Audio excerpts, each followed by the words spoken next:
अस्सलामुअलैकुम नाज़रीन, इमरान याकूब खान साहब और ज़फ़र इलाली साहब के साथ मैं हूं Sameena Pasha. Programme viewpoint में आपको खुशामदीद कहती हूं। नाज़रीन, मिनी बजट जिसे उर्फ़ आम में कहा जा रहा है, असल में आपको मालूम ही है कि फ़ाइनेंस तरमीमी बिल जो है वो कौमी असम्बली में पेश कर दिया गया। फाइनेंस तरमीमी बिल 2021-22 जब पहले पेश किया गया था कौमी असम्बली में, तो काफ़ी दावे किए गए थे कि जनाब कोई मिनी बजट नहीं आएगा, और ये कहा जा रहा था कि हमने सबको खुश कर दिया है और बड़ा अच्छा बजट है और कोई किसी के पास ऐसी ख़ास तनकीद नहीं है इस बजट पर करने के लिए। लेकिन उस वक्त भी बहुत सारे लोग ये अंदाज़ा लगा रहे थे कि एक मिनी बजट शायद लाया जाएगा और बहुत सारे टैक्सेस में जो छूट दी गई है शायद उसे वापस लेना पड़े, कम करना पड़े, कुछ ना कुछ तब्दीली करनी पड़ेगी।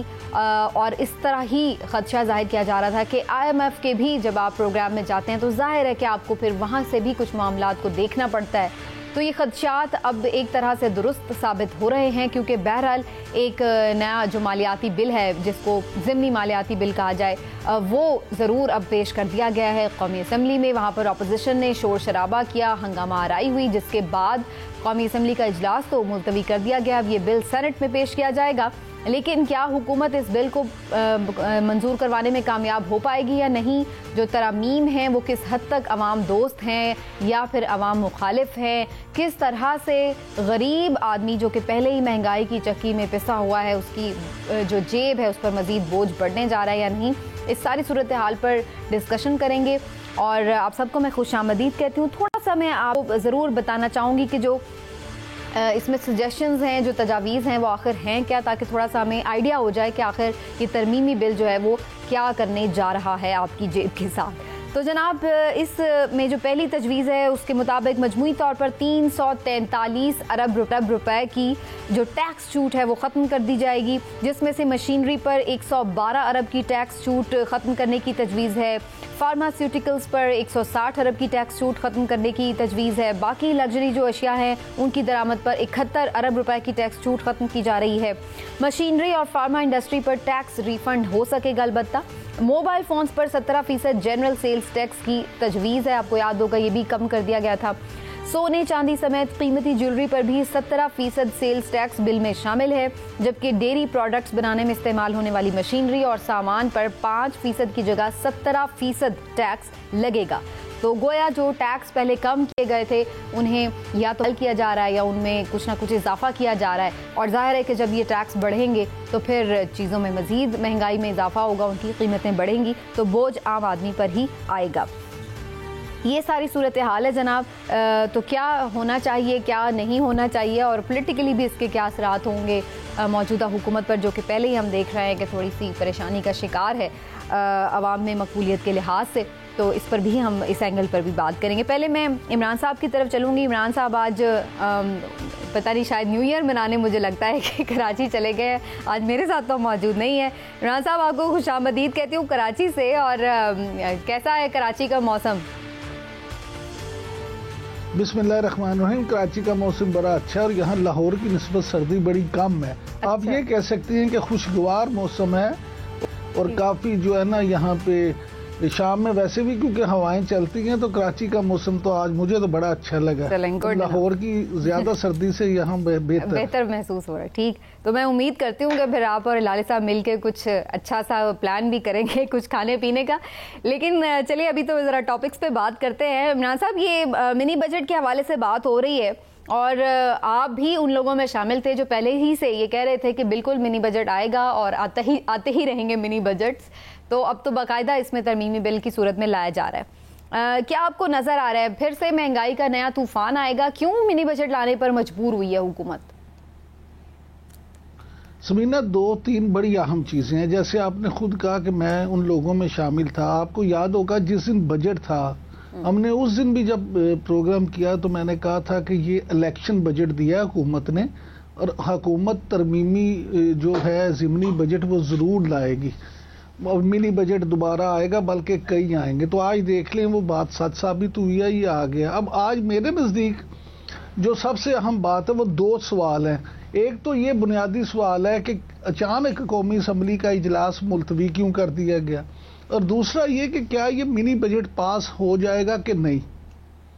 अगर इन दोनों सवालों पे बात करें तो मैं ये समझता हूँ कि क्योंकि ये जो है तरमीमी बिल या मिनी बजट, इसकी तजावीज़ को हुकूमत ने आईनी तरीके से सेनेट में भिजवा दी है।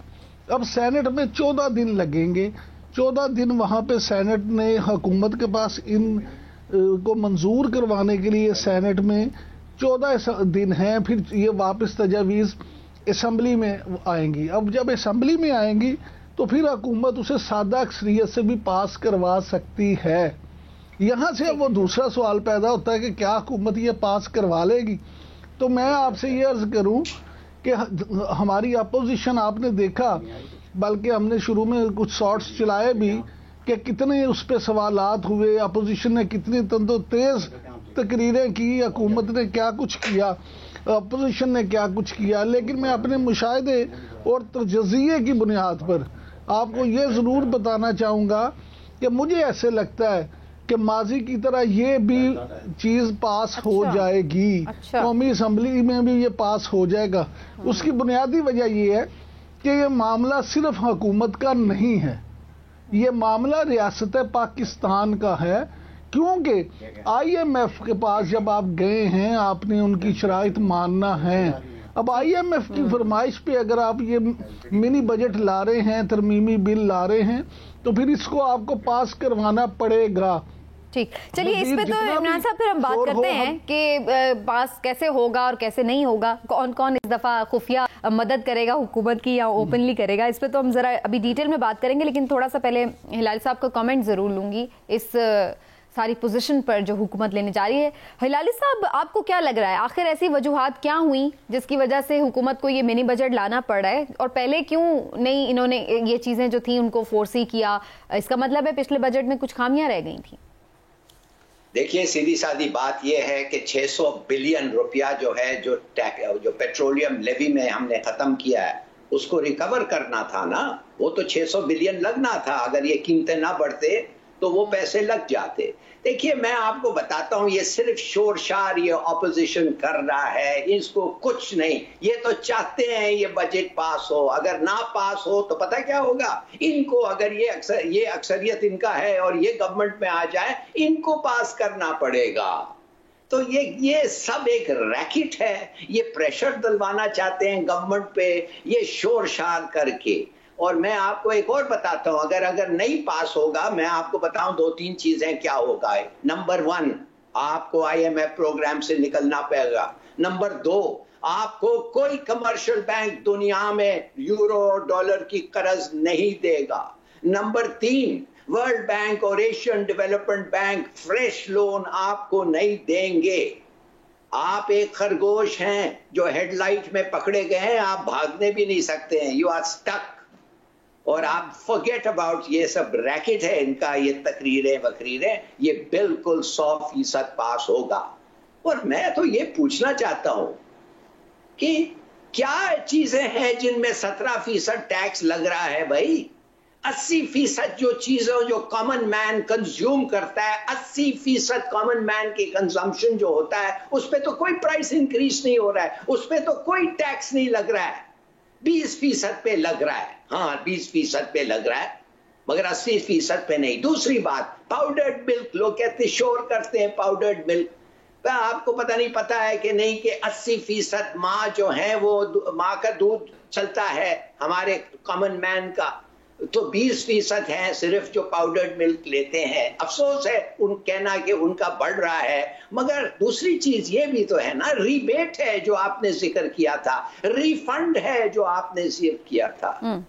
और क्या अफसोस की बात है कि अगर ये लोग अपने टैक्सेस देते तो इसका भी जरूरत नहीं होता। ठीक समीना, चार चीजें हैं, याद रखें, सिर्फ 4 चीजें हैं जो इन्फ्लेशन को ड्राइव अप करते हैं पाकिस्तान में। 4 major imports, petrol, cooking oil, पकाने का तेल, लोहा, स्टील और कोल प्राइसेस। ये जब ऊपर जाते हैं, प्राइसेस बढ़ता है, इट इज एब्सोल्युटली इनएविटेबल। तो यार ये 2 बिलियन, जैसे ये फाइनेंस मिनिस्टर ने कहा, आपने कहा 370 बिलियन रेज करेंगे टैक्सेस पे, तो ये तो आप पूछें फ्रेश टैक्स कितना होगा? 2 बिलियन सिर्फ। आई थिंक जो कर सकते हैं इन्होंने किया है।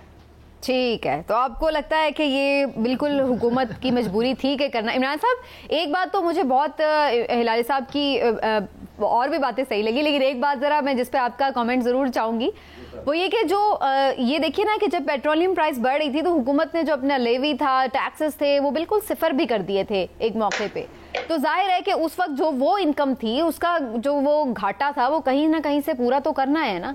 तो उस वक्त आवाम को उन्होंने थोड़ा सा उतना पास ऑन नहीं किया, उसका जो असर था, तो अब वो जाहिर है पूरा तो करना पड़ेगा, वरना कैसे बजट तो हो नहीं सकेगा पूरा।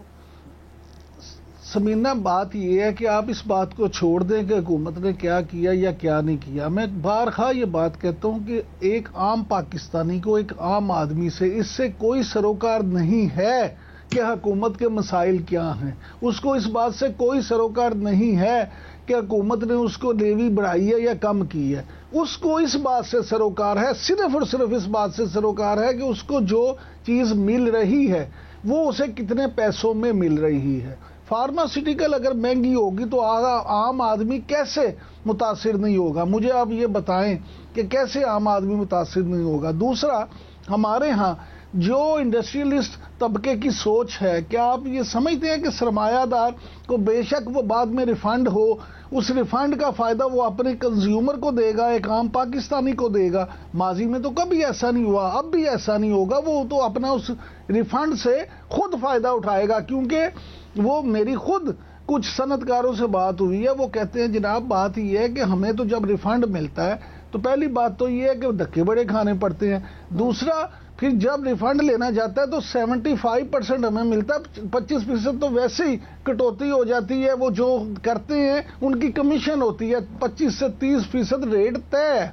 यानी जब ये इस तरह की बातें होंगी तो वो आपको बाकी 75 में से देगा। अवाम देखें मुतासिर होंगे, गरीब आदमी मुतासिर होगा, उसको आप कान इधर से पकड़ें या उधर से, उस पे एंड रिजल्ट उसे ही भुगतना है। आप जो चीज़ भी महंगी करेंगे आम आदमी पे उसका असर जरूर आएगा। बिल्कुल ठीक है। तो ये तो सही बात है, सही बात है जो कह रहा है। तो कुछ लोग मुतासिर, कुछ लोग क्या, मैं कह रहा हूं आपको कि 20% ऐसे चीजें हैं, 80% में कोई प्राइस चेंज नहीं है, 80% लोकल प्रोड्यूस है, 20% फॉरेन इंपोर्ट्स हैं जिनके पैसे बढ़ते हैं। चलिए अब यूं कर लेते हैं, हिलाली साहब, अशफाक तोला साहब हमारे साथ मौजूद हैं जो ज़ाहिर इकोनॉमी के एक्सपर्ट है, तो फिर उनसे ज़रा जान लेते हैं कि कितना मुतासर होगा गरीब आदमी या नहीं, और कितनी मजबूरी थी हुकूमत की ये मिनी बजट लाना। बहुत शुक्रिया अशफाक तोला साहब, आपके वक्त का आपको खुशामदीद कहती हूँ। और सबसे पहले तो ये बता दीजिए, क्या बहुत नागुज़ीर था, ये लाना ही पड़ना था हुकूमत को मिनी बजट? अगरचे उसको लगता है कि ये इस पर ज़ाहिर अपोजिशन को सियासत का मौका तो मिलेगा, तो बहुत ज़रूरी था, और क्या वजूहात थी? बिस्मिल्लाहिर्रहमानिर्रहीम, thank you very much. Actually देखिए, ये IMF से जब मार्च में उन्होंने नेगोशिएशन किए थे रिव्यू पे, तो उस वक्त उन्होंने एग्री किया था कि ये स्ट्रेंथ्स और ये चीजें हम लेंगे। और मेरा ख्याल है उस वक्त शायद मेरा ख्याल है वजीर आज़म साहब ने भी इस चीज को एग्री किया था।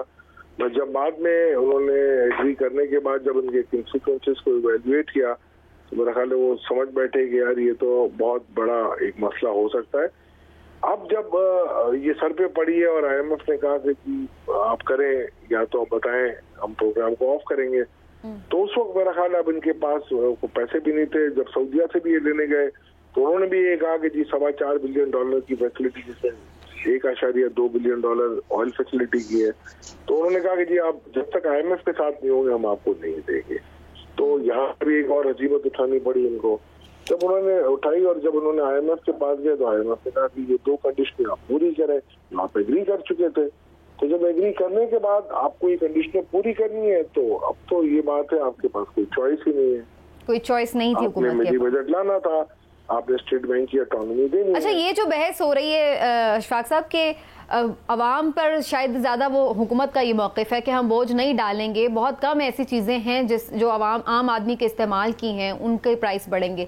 हमने कोशिश यही की कि मैनेज किया जाए टैक्सेस के इस रिलीफ को जो कि हम ख़त्म करने जा रहे हैं। तो ये कितनी स्टेटमेंट में सदाकत है?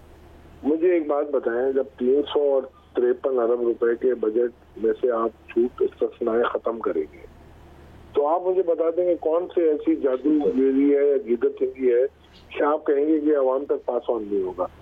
जब दूसरी तरफ मैं देखता हूँ उन्होंने कहा कि 112 अरब रुपए मशीनरी पे है और 160 अरब रुपए उसमें से उस पे है क्या कहते हैं फार्मास्यूटिकल। तो इसके हिसाब से तो आप ये कह रहे हैं कि 272 अरब तो निकल गए, तो आप सिर्फ 100 अरब की बात कर रहे हैं या 50-60 अरब की बात कर रहे हैं। तो 50-60 अरब में भी अगर आप कहते हैं कि चले लग्जोरियस गुड पे है, चले वो भी मैं निकाल देता हूँ, मगर जो बाकी चीजें रह गई हैं 10, 20, 25, 30, 40 अरब रुपए की जो एग्जाम्पशन में विड्रॉ करेंगे, जैसे बेकरी आइटम पे आपने कहा कि जी अब 17% सेल्स टैक्स होगा ब्रेड वगैरह पे, तो वो 17% तो सूबाई हुकूमत भी ले रही है, अभी भी लेना शुरू कर देंगे, तो ये क्या महंगाई का आंसर नहीं बनेगा। इस तरीके से आप दवाओं पे जो 160 अरब का जो प्राइम मिनिस्टर साहब ने कहा इसमें अभी भाम है 110 अरब तक की, तो मुझे पता है वो छूट आपने फिफ्थ शेड्यूल में डाल दी है, बाकी जो 40-50 अरब है उसमें आपने अभी तक नहीं डाले, तो ये भी आवाम को पास ऑन होगा। तो मतलब ये कि आवाम को तो पास ऑन होगा ही। अच्छा, एक और चीज जिस पे बड़ी बात हो रही है इशफाक साहब, वो ये कि जो स्टेट बैंक की खुद मुख्तारी के हवाले से है बात, उस पर ये क्या इससे हमारी इकोनॉमी स्ट्रेंथन होएगी या फिर हमारी इकोनॉमी कमजोर होगी? क्योंकि इस पर भी बड़ी वो बातचीत हो रही कि जी हमने तो IMF को दे दिया अपना बैंक। मैं आपको इस बात को उस तरीके से देख के चलते हैं हम उसको कि आपने देखा होगा शौकत तरीन साहब जब आए थे फाइनेंस मिनिस्टर, और उन्होंने वाकई पाकिस्तानी अवाम की तर्जुमानी करते हुए मेरे तो दिल की बात की थी कि इंटरेस्ट रेट को नीचे लाना चाहिए और डिवैल्यूएशन को कंट्रोल करके रुपी को रीवैल्यू करना चाहिए, और यही पाकिस्तान की मईशत की रेसिपी है। आज भी मैं ये कह रहा हूँ, और इससे पहले मुझसे एग्री नहीं करते थे, बट आज जितने भी इकोनॉमिस्ट जो डिसएग्री करते थे आज वो सब एग्री करते हैं और खुद कहते हैं कि जी हमसे बड़ी गलती थी, हमारी इवैल्यूएशन ठीक नहीं थी, मेरी इवैल्यूएशन उस वक्त भी ठीक थी। शौकत तरीन साहब की भी ये इवैल्यूएशन थी। अब आपको मैं थोड़ा सा बताता हूँ खासा कि अगर स्टेट बैंक ऑटोनोमस हो जाएगी तो क्या होगा। ये दोनों चीजें आपके कंट्रोल में नहीं होंगी। आप देखें पिछले रिजीम पे इल्जाम था कि उन्होंने पैसे डाले, डॉलर डालने के बाद उन्होंने रुपये को कंट्रोल किया हुआ था। इस मरतबा उन्होंने 6 या 7, 7.5 अरब मेरा ख्याल डॉलर डाल चुके हैं अभी तक मार्केट में, और उल्टा इफेक्ट आ रहा है इसका। तो मेरा ख्याल है ये स्टेट बैंक की नासमझी है, और जिस तरीके से इंटरेस्ट रेट बढ़ रहा है, मैं नहीं समझता कि अगर इस किस्म की चीजों पे अगर हम स्टेट बैंक को ऑटोनोमस कर देंगे तो बाद में हम उसका तदारुक कर सकेंगे। और ये फिर इसके बाद जब भी आपको कोई चीज चाहिए होगी, जैसे आप गवर्नमेंट बोरोइंग नहीं कर सकती, तो अगर आपको बहुत ही, अब जैसे ये आपने देखा होगा कि टर्फ की बोरोइंग की, या जो एहसास प्रोग्राम में आपने बोरोइंग की, या जो कामयाब जवान प्रोग्राम, ये जितने भी आप ला रहे हैं ये कहाँ से बोरोइंग? स्टेट बैंक से ही बोरोइंग है ना, तो फिर ये दरवाजे आपके बंद हो जाएंगे। अब अगर उसको आपने अवेल करना होगा तो फिर एक और ऑर्डिनेंस लाना पड़ेगा, फिर आप IMF की नाराजगी मोड़ेंगे। तो और दूसरी बात ये है कि स्टेट बैंक के पावर में एक ये पावर आ गया है कि जी इनके ऊपर कोई क्रिमिनल चार्जेस नहीं लग सकते, इनके एक्ट पे कोई कुछ कहना चाहता हूं वाला नहीं होगा। ये तो अगर आप समझते और आइन के अंदर सिर्फ हाजिर सर्विस सदर और हाजिर सर्विस गवर्नर्स को अवेलेबल होती है, और ये तो लाइफ टाइम इम्यूनिटी है इनको। ठीक है, तो ये कैसे मुल्क तो ये चीजें हैं प्रॉब्लमेटिक। सही है। अच्छा इशफाक साहब, हमारे साथ इमरान साहब और जफर हिलाली साहब भी मौजूद हैं। पहले हिलाली साहब का कमेंट सुन लेते हैं कि वो आपसे कुछ कहना चाह रहे। जी हिलाली साहब, मैं आपको कहना चाहता हूँ, प्लीज अंडरस्टैंड कि बैंक को बिल्कुल उनका पूरा उनका सिर्फ ये पावर अभी आ गया है कि गवर्नमेंट उनको कहती है कि हम चाहते हैं 2 और 4% से ज्यादा इन्फ्लेशन ना हो, तो बैंक के ऊपर है कि वो कैसे इम्प्लीमेंट और वो कंट्रोल करती है मनी सप्लाई को।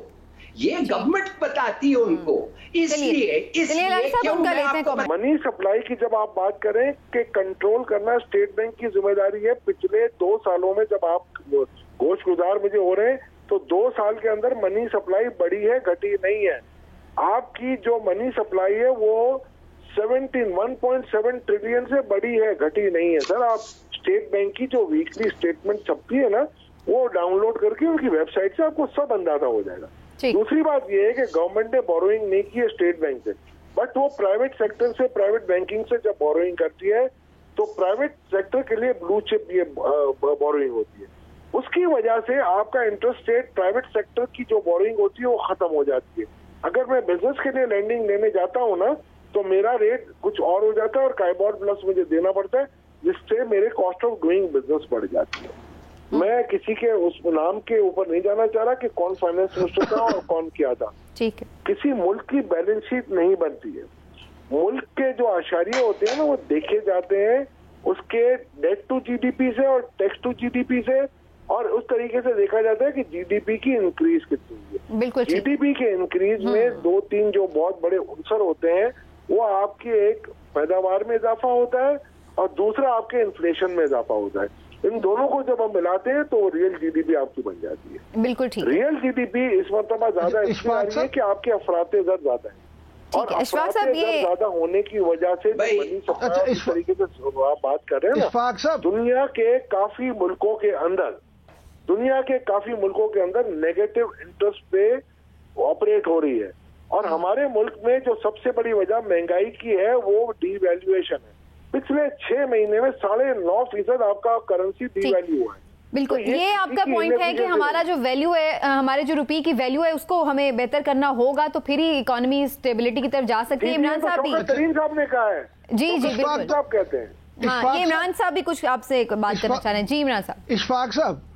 इशफाक तौला साहब, आपकी बातें, क्योंकि आप इस अपने काम के माहिर हैं, माहिर मैशत है, हम ये समझते हैं कि आपने जो बातें की हैं उसके मुताबिक ये तो पता चल गया कि ये जो चीज़ें हैं इस वक्त हुकूमत की सूरत हाल मैशत की कोई पाकिस्तान की ठीक नहीं है। मैं सिर्फ जानना ये चाहूँगा आपसे कि स्टेट बैंक की इन पॉलिसियों के तहत और हुकूमती इन पॉलिसियों को अगर देखें तो क्या सूरत हाल ऐसी रहेगी, मजीद ख़राब होगी, या आने वाले दिनों में हम किसी बेहतरी की तवक्को कर सकते हैं? सर, मैं तो हमेशा पेवस्ता रहे शजर से उम्मीदें बाहर रख, मैं हमेशा पॉजिटिव रहता हूं, और मैं आपको अभी भी बता देता हूं इसमें जो पिछले 2-3 सालों में जो मामलात जिस नहज पे पहुंच चुके हैं, बिकॉज के ये जब इनके जहनों में बैठा हुआ था कि जी ये पॉलिसी हम चलाएंगे और वो पॉलिसी ये होगी कि जो कॉन्ट्ररी और reverse side of the previous regime policy हम चलाएंगे, तो मेरा ख्याल है वहां वो गलत हो गए थे। और जिस तरीके से नेगोशिएशन IMF से किया गया, मेरा ख्याल है वो ज्यादातर पाकिस्तान के मफाद में नहीं था। इससे पिछले प्रोग्राम में 17 वेवर लिए गए थे।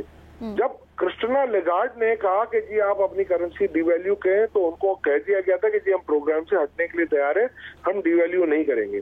एक प्रोग्राम वो था आपका IMF का कि जिसके अंदर आपका इन्फ्लेशन 7 से 4% पे आया था, इंटरेस्ट रेट 8 से बल्कि 13 से या 11 से आपके 3 या 4% पे आ गए थे। आपके डॉलर के रिजर्व्स भी बढ़ रहे थे जब तक आपकी पॉलिटिकल स्टेबिलिटी रही थी।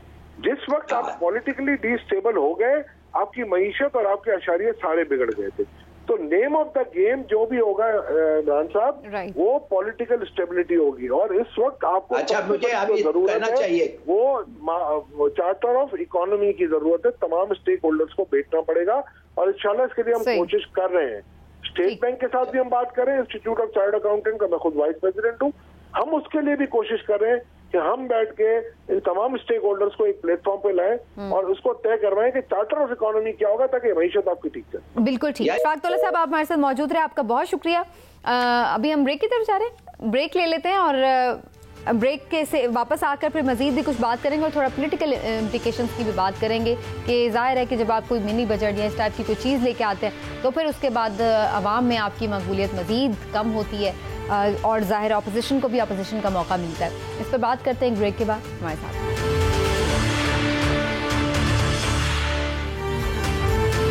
वेलकम बैक जनाब, और बात हो रही थी इकॉनमी के हवाले से। मिनी बजट आ रहा है तो इस पर हर कोई अपनी अपनी तौर पर राय भी रखता है।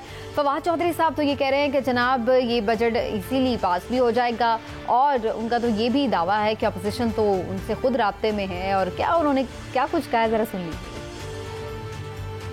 कल भी आपने देखा कि किस तरह से अपोजिशन की जो मेन लीडरशिप है वो तो इतनी मायूस है कि वो असेंबली में ही नहीं आई। ये कह रहे थे कि कोई 29 लोग जो हैं वो PTI के राब्ता कर रहे हैं नून लीग से और अपोजिशन से। पता चला कि सारी अपोजिशन ही PTI से राब्ते में है।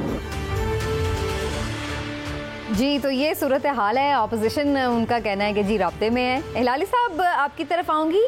हम तो हमेशा ये सुन रहे थे अपोजिशन से कि जनाब गवर्नमेंट के लोग हमारे साथ राब्ते में हैं, और मैं बल्कि इमरान साहब से भी ये पूछूंगी, लास्ट टाइम उनकी भी ये खबर थी कि कोई 20-25 लोग हैं PTI के जो शायद अपोजिशन जमातों से राब्ते में।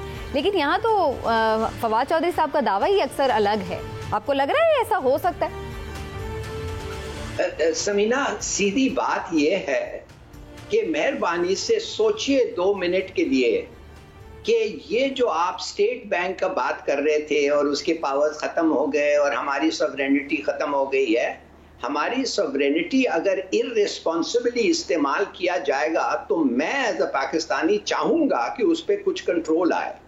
जैसे मैंने कहा, और ये अच्छा नहीं लगा किसी को, कि जो बोरोइंग हो रहा था और जिस तरीके से और किस वजह से दार साहब ने पैसे लिए थे डॉलर को कम रखने, सस्ता रखने, इसलिए कि फिर खूब स्मगलिंग हो और अपने रुपये के लिए ज्यादा डॉलर मिले at the cost of the public. देखिए, मैं आपसे ये कहना चाहता हूं समीना, एंड आप as a learned, as a informed citizen of Pakistan, आपको पता है कि 1-2 साल पहले होता ये है कि हर गवर्नमेंट जो आता है वो खूब पैसे देता है पब्लिक को, इसलिए कि वो वोट्स जीतना चाहता है। अब वो जो हैंडआउट्स देते हैं वो इकोनॉमी को आके बुरा हालत कर देता है। तो जो ब्लेयर था, टोनी ब्लेयर जो था, उसने ये किया, उसने कहा कि देखिए हमने फैसला कर दिया है कि 2 या 3% से ज्यादा इन्फ्लेशन नहीं होगा, लिहाजा अगर इससे ज्यादा होगा हम इख्तियार देते हैं हमारे बैंक ऑफ इंग्लैंड को, which is the reserve state bank, कि आप कंट्रोल करें बगैर हमें पूछे इन्फ्लेशन को जिस हद तक हमने आपको इख्तियार दिया है। तो इन अदर वर्ड्स 2 या 3, तो इसलिए सब गवर्नमेंट्स जो हैं और फेडरल रिजर्व भी है जो अमेरिका का, वो स्टेप इन उस वक्त करता है जब गवर्नमेंट के पॉलिसी के मुताबिक आप ज्यादा हैंडआउट्स दे रहे हैं। तो ये तो आपको लगता है कि ये अच्छी बात है कि वो स्टेट बैंक को जो है खुद मुख्तारी मिले, राइट? ठीक है, ये आपका आर्गुमेंट आ गया। आप अगर कुछ शॉर्ट सा कमेंट कर दें पॉलिटिकली जो बात हो रही है उस पर, फिर मैं आगे चलूं। पॉलिटिकली के मैं समझ नहीं आ रही है भाई, politically economy is politics, politics is economy, मैं समझ नहीं आ रही है कि अच्छा। अगर इकोनॉमी, आप कोविड के जिक्र ही नहीं कर रहे हैं। हम कोविड, एक और मैसिव कोविड स्पाइक पे जा रहे हैं और तेल के प्राइसेस फिर $80 हो गए हैं और ये जाएंगे ऊपर।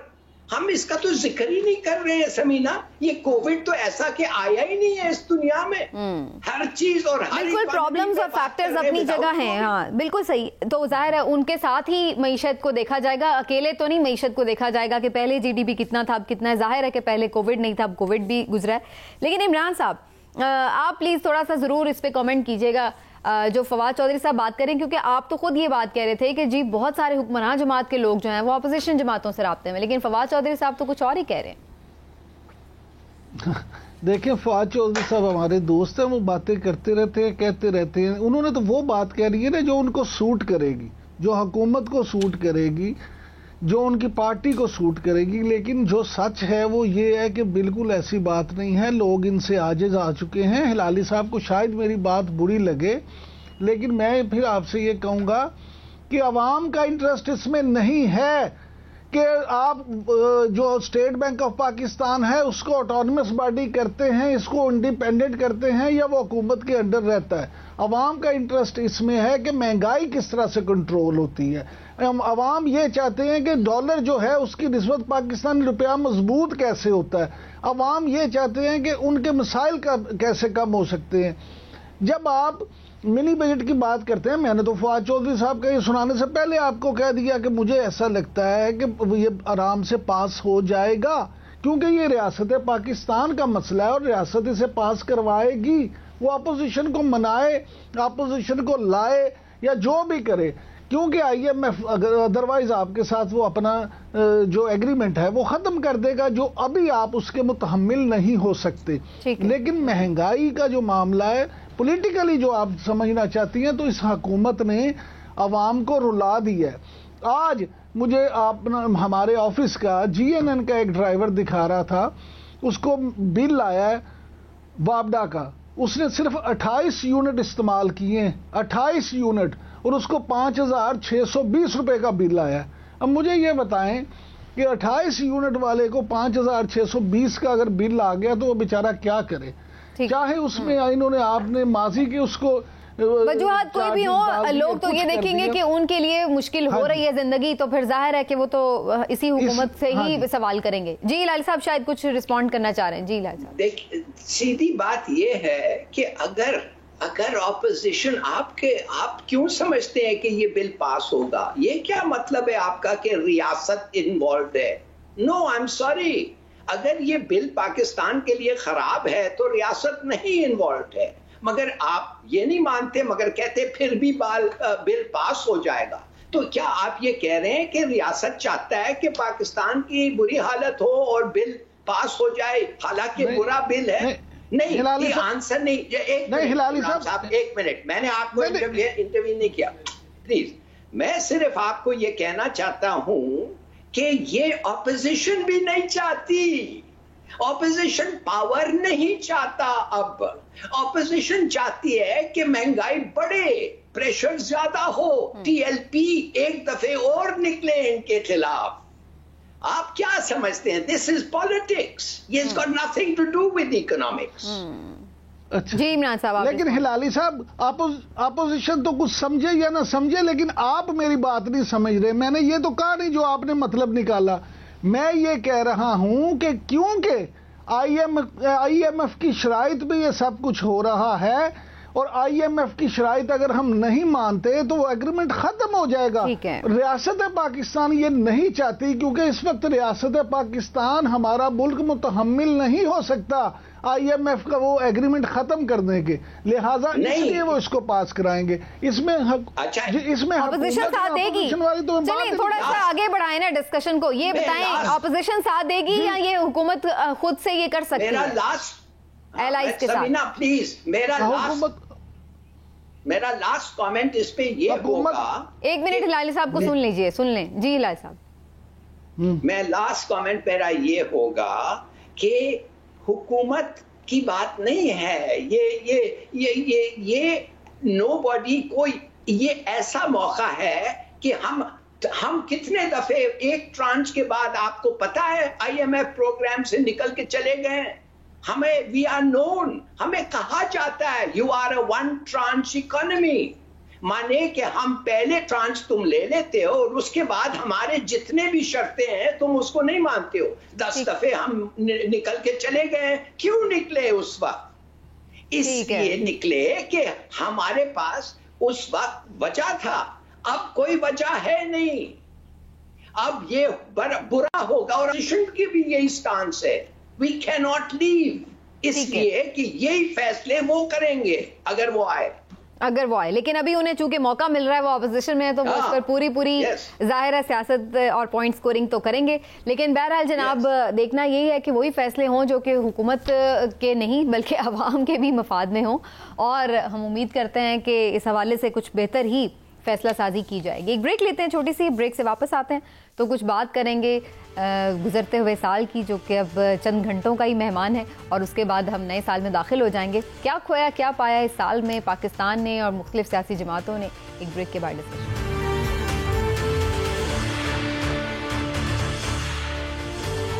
वेलकम बैक नाजरीन, हम नए साल में दाखिल होने वाले हैं और इस साल का ये हमारा आखिरी प्रोग्राम है। और मैं तो चाह रही थी बड़े प्लेजेंट माहौल में हो, लेकिन आज काफ़ी हीटेड डिस्कशन रही है हमारी पहले सेगमेंट की। लेकिन अब मैं चाहूँगी कि आप लोग दोनों बड़े रिलैक्स हो के अच्छे मूड में जो है वो नए साल को वेलकम करें। लेकिन थोड़ा सा एक रिकैप कर लेते हैं कि हमने इस साल को 2021 को कैसा पाया, क्या किया इसमें हमने। इमरान साहब, पाकिस्तान के लिए मजमूई तौर पर आपके ख्याल में ये साल कैसा रहा? देखिए, अगर आप मजमूई तौर पे बात करें तो पाकिस्तानी अवाम के लिए 2021 को बहुत अच्छा साल नहीं रहा। उसकी वजह कोविड हो, उसकी वजह महंगाई हो, लोगों की कुव्वत खरीद जो है वो कम हुई है, लोगों के महंगाई का असर बहुत ज़्यादा हुआ है, लोगों का म्यार ज़िंदगी नीचे आ गया है और लोग जो हैं वो बड़े मसाइल का शिकार हुए हैं। पहली बार ऐसा हुआ है, शायद पहली बार जब से पाकिस्तान बना है, पहली बार ऐसा हुआ है कि ना सिर्फ गरीब बल्कि अमीर लोग और मुतवस्तित तबका, ख़ास तौर पे जो हमारी मिडिल क्लास है, वो इतनी ज़्यादा मुतासिर हुई है कि उसकी परेशानियां बढ़ते ही चली जा रही हैं, कम होने का नाम ही नहीं ले रही। इसलिए मैं तो ये समझता हूँ मजमूई तौर पे कि ये साल पाकिस्तानी अवाम के लिए इतना अच्छा नहीं रहा। और अगर हम सियासी जमातों की बात करें, उस पर मैं आती हूँ, मैं हिलाली साहब का भी ओवरऑल एक कमेंट ले लूँ। अच्छा हिलाली साहब, आपका क्या ख्याल है इस साल के बारे में? मुश्किल साल रहा पाकिस्तान के लिए, कोई अचीवमेंट भी है हमारे, या सिर्फ परेशानियां ही देखी हमने? बहुत बहुत मुश्किल साल। मैं तो एक कुछ अच्छी चीज सोच ही नहीं सकता हूँ। अगर कुछ ये सोच सकता हूँ तो यही है कि ये जो सब्सिडीज दिए गए हैं बहुत गरीब लोगों के लिए, मिडिल क्लास और मिडिल क्लास प्लस जो बोझ उठा सकते हैं इन लोग, खैर जो भी बोझ है उनको ही उठाना है, बेचारे गरीब को क्या उठाना है। तो गरीब शायद ये सब्सिडीज से, शायद या डेफिनेटली सब्सिडीज से बेनिफिट किया है, मगर काश के ज्यादा कर सकता था। मगर ये जो है कोविड और इकोनॉमिक ये जो हुआ है समीना, मुझे सबसे बड़ा डेंजर ये भी नहीं है कि अब ओमिक्रॉन एक नया वेरिएंट आ गया है और वो और डेल्टा वेरिएंट दोनों इस वक्त साथ चल रहे हैं और 4 लाख लोग एक दिन अमेरिका में इन्फेक्ट हुए हैं नए वायरस से। चलिए ये भी मुझे आएगा इधर, फरवरी मार्च में ये वायरस पाकिस्तान भी पहुंचेगा कहते हैं लोग। मुझे सबसे बड़ा डेंजर ये लग रहा है कि हमारे हमसाया मुल्क में समीना, वो एक हिंदू इंतहा पसंद के हाथ में वो गिर गया है, खत्म, वो इट हैज फॉलन। और वो जो थ्रेट है ऑलमोस्ट डेली वो माउंट कर रहा है उधर के मुसलमानों को। और ये जो है समीना, आई थिंक के पता नहीं कब एक दिन आएगा जब मुसलमान खड़े होंगे और कहेंगे इनफ इज इनफ, अभी हम लड़ेंगे। और जब वो खड़े होंगे तो फिर हमें भी खड़ा होना पड़ेगा। बिल्कुल ठीक है। तो चलिए थोड़ा सा आगे लेके जाते हैं डिस्कशन को। वैसे मुझे तो ये साल में एक अचीवमेंट पाकिस्तान की लगती है, वो ये कि क्रिकेट में पाकिस्तान की टीम बड़ा अच्छा परफॉर्म कर रही है। खासतौर पर इस साल में हमने इंडिया को भी ये हराया है, तो ये बड़ा जबरदस्त मुझे तो लगा है अचीवमेंट हमारी। लेकिन इमरान साहब, जो हमारी ओवरऑल सियासी जमातें हैं, पाकिस्तान की पीटीआई की मकबूलियत हमें नज़र आ रहा था बल्दियाती इंतखाबात में भी कि वो थोड़ी कम हुई नज़र आ रही है। ओवरऑल आप क्या देख रहे हैं? कौन सी पार्टी ने गेन किया है, कौन सी पार्टी ने लूज किया? देखिए, मुझे अगर सियासी जमातों की बात करें ना, तो 2021 में सबसे बड़ी लूजर तहरीक इंसाफ लगी है। वो उसकी बुनियादी वजह समझ लें, आवाम में उसकी मकबूलियत कम हुई है। और जो एक पेज की बात थी, उस हवाले से भी बहुत सारी बातें सामने आ रही हैं कि शायद वो हमायत भी अब उस तरह से नहीं रही। इसका मतलब ये हुआ कि वज़ीर आज़म इमरान खान साहब और उनकी जमात तहरीक इंसाफ दोनों जो हैं वो मुख्तलिफ मामलात पे अपनी ग्रिप लूज कर रहे हैं। देखें, अगर ये ग्रिप लूज कर रहे हैं तो सियासत में ये उनकी नाकामी समझी जाएगी, ये उनकी कामयाबी नहीं समझी जाएगी। महंगाई का मसला हो, उसमें भी लोग हुकूमत को ही जिम्मेदार समझते हैं। और मैं हमेशा कहता था कि महंगाई का मसला सबसे बड़ा मसला है वज़ीर आज़म इमरान खान साहब के लिए। ये इनकी मकबूलियत जो है अवाम में वो कम करेगा। अब आप देखें, चेयरमैन नैब की तकर्री हो, DGISI की तकर्री हो, मईशत की बहाली हो, या इलेक्शन कमीशन के साथ मामलात हों, किसी भी मामले में हमें ऐसा महसूस नहीं होता कि हुकूमत स्मूथली कुछ करने जा रही है। हर चीज में फटा शुरू हो जाता है, हर चीज में इख्तिलाफात शुरू हो जाते हैं। जमहूरियत गेन किस पार्टी ने की है इमरान साहब? इख्तिलाफे राय गेन किस पार्टी ने? अच्छा, मैं ये समझता हूँ मैं ये समझता हूँ कि इस साल अगर आप देखें तो हैरत अंगेज तौर पे मियां शहबाज शरीफ ने और मुस्लिम लीग नून ने गेन किया है। अगर ज़िमनी इलेक्शन के आप रिजल्ट देखें तो उससे भी आपको इस बात का अंदाजा हो जाएगा।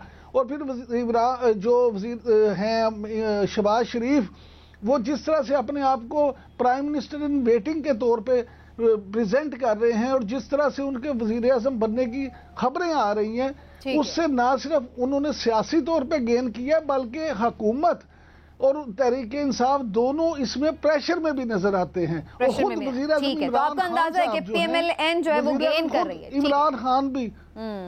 हिलाली साहब, आपका क्या टेक है इस पर? पीटीआई ने तो डेफिनेटली लूज किया है, जिसकी वजह जो भी हो, लेकिन गेन कौन कर रहा है?